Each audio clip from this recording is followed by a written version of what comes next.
इस वीडियो में हम WBC से रिलेटेड कुछ पॉइंट्स देखने वाले हैं, जैसे उनका नंबर कितना होता है, उनके फंक्शंस क्या होते हैं, कितने परसेंटेज में वो पाए जाते हैं, उनके जो टाइप्स होते हैं और उनका जो क्लासिफिकेशन होता है ग्रैनुलोसाइट और ए ग्रैनुलोसाइट, उससे रिलेटेड कुछ हम निमोनिक्स भी देखेंगे।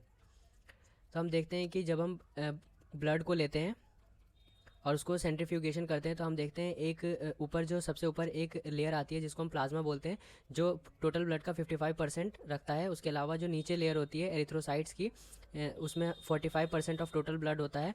और इन दोनों के बीच में एक छोटी सी लेयर आती है जिसे बफी कोट कहते हैं, इसमें ल्यूकोसाइट्स और प्लेटलेट्स होते हैं। तो अब हम WBCs को देखते हैं कि WBCs क्या हैं। तो जो WBCs है जिस यानी वाइट ब्लड सेल जो होते हैं, इनको हम ल्यूकोसाइट्स भी कहते हैं। ये कलरलेस होते हैं और न्यूक्लिएटेड होते हैं।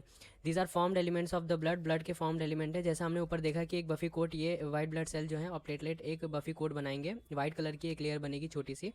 तो जो यहाँ पर ल्यूको वर्ड है वो ग्रीक वर्ड ल्यूकोस से आया, जिसका मतलब वाइट है, और इसी वजह से इसको WBCs बोला जाता है, यानी वाइट ब्लड सेल्स।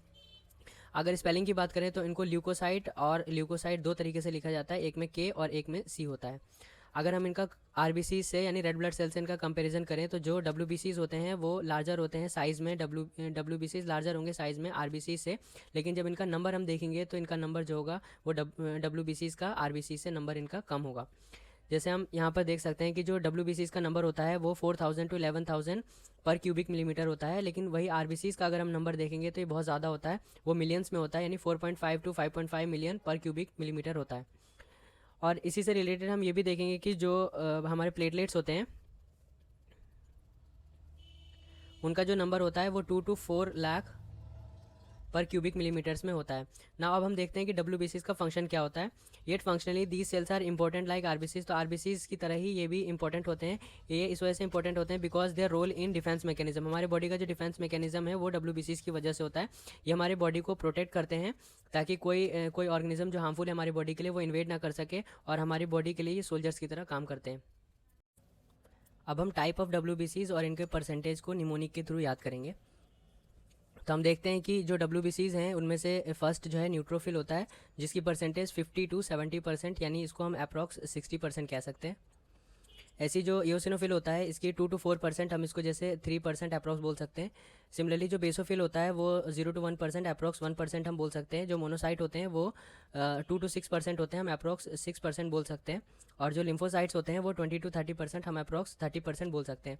तो ये हमने परसेंटेज अपने हिसाब से थोड़ा सा चेंज अप्रॉक्स में इसलिए लिया है ताकि हमें याद करने में ईजी हो। तो हम इस सीक्वेंस में WBCs को याद नहीं करेंगे। जो हमारा सीक्वेंस होगा वो ये होगा, पहले न्यूट्रोफिल, फिर लिम्फोसाइट, और फिर मोनोसाइट, फिर इयोसिनोफिल और फिर बेसोफिल। तो इसका जो निमोनिक बनेगा वो होगा never let mama eat beans. तो इस निमोनिक के थ्रू हम पांचों WBCs को याद करेंगे, यानी never let mama eat beans, neutrophil, lymphocyte, monocyte, eosinophil and basophil. और इससे हमें ये परसेंटेज भी याद करने में इजी होगा, क्योंकि न्यूट्रोफिल की यहाँ पे परसेंटेज जो है 60% है, तो हम यहाँ पे 60% लिखेंगे। लिम्फोसाइट अप्रॉक्स 30% है, और मोनोसाइट जो हम देखेंगे अप्रॉक्स 6% है, और जो इयोसिनोफिल है वो अप्रॉक्स 3% है, 1% है। तो यहाँ पर एक सीक्वेंस बन के तैयार हो गया कि न्यूट्रोफिल 60% है, फिर लिम्फोसाइट उसका हाफ है यानी 30% है, और यही जो 60 था अगर इसमें से हम 0 हटाते हैं तो यहाँ 6 बन जाएगा। मोनोसाइट 6% है और इसका हाफ जो है इयोसिनोफिल है, और लास्ट में बेसोफिल 1% है। तो इससे हम अप्रॉक्स परसेंटेज और साथ साथ में कौन कौन से WBCs हैं वो याद कर सकते हैं। अब हम WBCs का एक क्लासिफिकेशन देखने वाले हैं जिनको हम ग्रैनुलोसाइट और ए ग्रैनुलोसाइट कहते हैं। तो जैसा नाम से हमें दिख रहा है, जो ग्रैनुलोसाइट हैं ये ऐसे होंगे जिन विच हैव ग्रैन्यूल, जिनमें ग्रैन्यूल्स पाए जाएंगे, और जो ए ग्रैनुलोसाइट्स होंगे वो होंगे जिनमें ग्रैन्यूल्स नहीं पाए जाएंगे। तो इसको हम पिक्चर के थ्रू बहुत अच्छे से समझ सकते हैं। तो यहाँ पर जो हमें दिख रहे हैं, जैसे न्यूट्रोफिल है, यहाँ पे इयोसिनोफिल है, बेसोफिल है, मोनोसाइट है, लिम्फोसाइट है। तो इसमें देखेंगे कि जो शुरू के 3 हैं इनमें हमें ग्रैनुल्स देखने को मिल रहे हैं, जैसे न्यूट्रोफिल, इयोसिनोफिल एंड बेसोफिल में। तो ये ग्रैनुल्स जो हैं, और 3 ग्रैनुल वाले हैं, और जो आखिर के 2 हैं यानी मोनोसाइट और लिम्फोसाइट, ये एक ग्रैनुलोसाइट हैं क्योंकि इनमें ग्रैनुल्स नहीं हो रहे हैं। तो इसको हम एक निमोनिक के थ्रू याद कर सकते हैं, जो है बेन। तो इसका मतलब हुआ कि जो बेसोफिल है, जो इयोसिनोफिल है एंड जो न्यूट्रोफिल है, ये तीनों ऐसे हैं जो ग्रैनुलोसाइट है। तो ये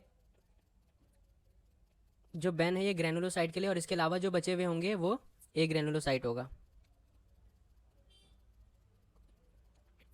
यानी फर्स्ट तो हमें निमोनिक से पांचों के पांचों WBCs याद करने हैं। उसके बाद से हम देखेंगे कि इनमें से जो बेन होगा, BEN जो होगा, ये ग्रैनुलोसाइट होंगे, और बाकी जो होंगे वो ए ग्रैनुलोसाइट होंगे।